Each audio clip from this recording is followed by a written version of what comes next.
Welcome to சாப்பிட வாங்க. இன்றைக்கி நாம் சிக்கன் பீஸா பண்ண போகிறோம். அதுக்கு 125 கிராம் மைதா எடுத்திருக்கோம், 75 கிராம் கோதுமை மாவு எடுத்திருக்கோம். நீங்கள் ஃபுல்லாகவே மைதா எடுக்கிறது அப்படின்னாலும் எடுத்துக்கலாம்.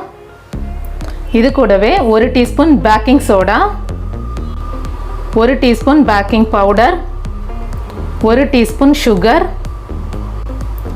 அரை டீஸ்பூன் உப்பு, 2 டேபிள் ஸ்பூன் அளவுக்கு நல்லா புளிச்ச தயிர். இது எல்லாத்தையும் சேர்த்துட்டு நல்லா மிக்ஸ் பண்ணிக்கலாம்.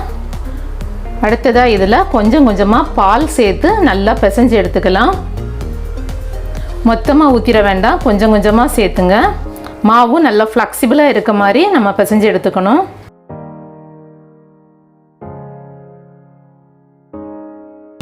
மாவு நல்லா பிசைஞ்சிட்டோம்.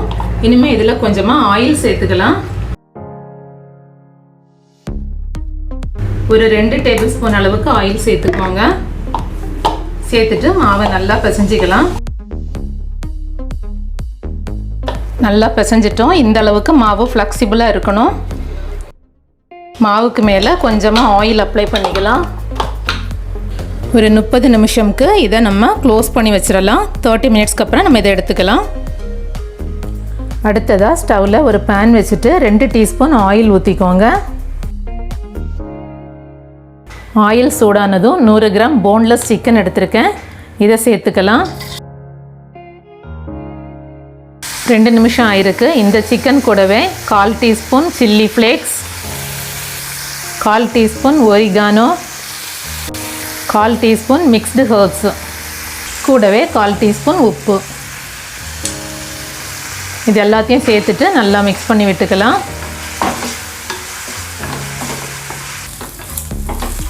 சிக்கன் நல்லா வெந்துடுச்சு.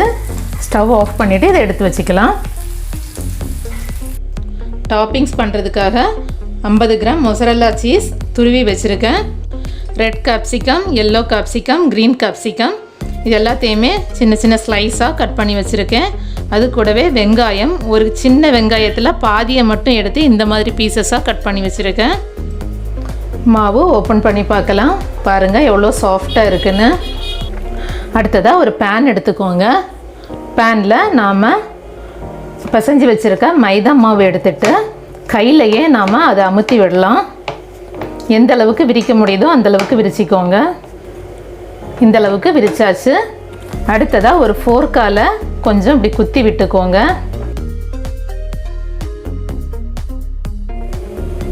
அடுத்ததாக இந்த பேன் ஸ்டவ்வில் எடுத்து வச்சு மீடியம் ஃப்ளேமில் வச்சு 1 or 2 மினிட்ஸ் கொஞ்சம் வேக விட்டுடலாம். அந்த பாட்டம் சைடு மட்டும் கொஞ்சம் வேகணும். 2 மினிட் ஆனதும் ஸ்டவ் ஆஃப் பண்ணிடலாம். ஆஃப் பண்ணிவிட்டு இதை அப்படியே நம்ம மாற்றி போட்டுக்கலாம். அடுத்ததாக இதுக்கு மேலே பீஸா சாஸ் நம்ம அப்ளை பண்ணிக்கலாம். பீஸா சாஸ் எப்படி பண்ணுறது அப்படின்னு நான் தனியாக வீடியோ போடுறேன். பீஸா சாஸ் அப்ளை பண்ணதுக்கப்புறமா அதுக்கு மேலே சீஸ் நாம் துருவி வச்சுருக்கோம் இல்லையா, அதை போட்டுக்கலாம். இந்த சீஸ்க்கு மேலே நாம் சிக்கன் பீசஸ் எல்லாத்தையும் வச்சிடலாம். இந்த டாப்பிங்ஸ் எல்லாமே பண்ணும்போது நம்ம ஸ்டவ் ஆஃப் பண்ணி தான் வச்சுருக்கோம். அடுத்ததாக ஆனியன் பீசஸ் வச்சுக்கலாம். அடுத்ததாக ரெட் கேப்சிகம். நீங்கள் டொமேட்டோ கூட கட் பண்ணிவிட்டு உள்ளே இருக்கிற சீட் எல்லாமே ரிமூவ் பண்ணிவிட்டு அதோட ஃப்ளஷ் மட்டும் நம்ம வைக்கலாம் இந்த மாதிரி.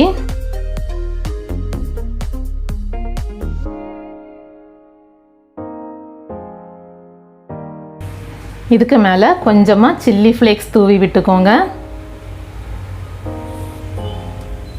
ஒரு பிஞ்ச் அளவுக்கு ஓரிகானோவும் தூவி விட்டுக்கோங்க. அடுத்ததாக மீதம் இருக்கிற கொஞ்சமாக சீஸ் எடுத்து இதுக்கு மேலே ஸ்ப்ரெட் பண்ணி விட்டுடுங்க. டாப்பிங்ஸ் எல்லாமே சூப்பராக ரெடி பண்ணியாச்சு. இப்போ நாம் ஸ்டவ்வில் ஒரு தோசை தவா எதையாச்சும் வச்சுக்கோங்க. அதுக்கு மேலே பேனை வச்சிடலாம். அடுத்ததாக இதை க்ளோஸ் பண்ணிவிடுங்க.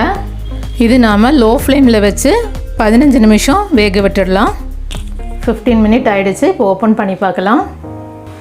சூப்பராக நம்மளோட சிக்கன் பீஸா ரெடி ஆகிடுச்சு. இப்போ நம்ம பீஸாவை வெளியே எடுத்துக்கலாம். பீஸாவை இப்போ கட் பண்ணிடலாம். சூப்பராக நம்மளோட பீஸா ரெடி ஆயிடுச்சு. வாவ், கீழே லைட்டாக ப்ரௌனிஷாக சூப்பராக ரெடி ஆயிருக்கு. இது மாதிரி நீங்களும் வீட்டில் ட்ரை பண்ணுங்கள். எப்படி இருக்குன்னு கமெண்டில் சொல்லுங்கள். இந்த வீடியோ பிடிச்சிருந்தால் லைக் பண்ணுங்கள், உங்கள் ஃப்ரெண்ட்ஸ்க்கு ஷேர் பண்ணுங்கள். டேஸ்டியாக சாப்பிடுங்க, ஹெல்த்தியாக இருங்க. Thank you so much.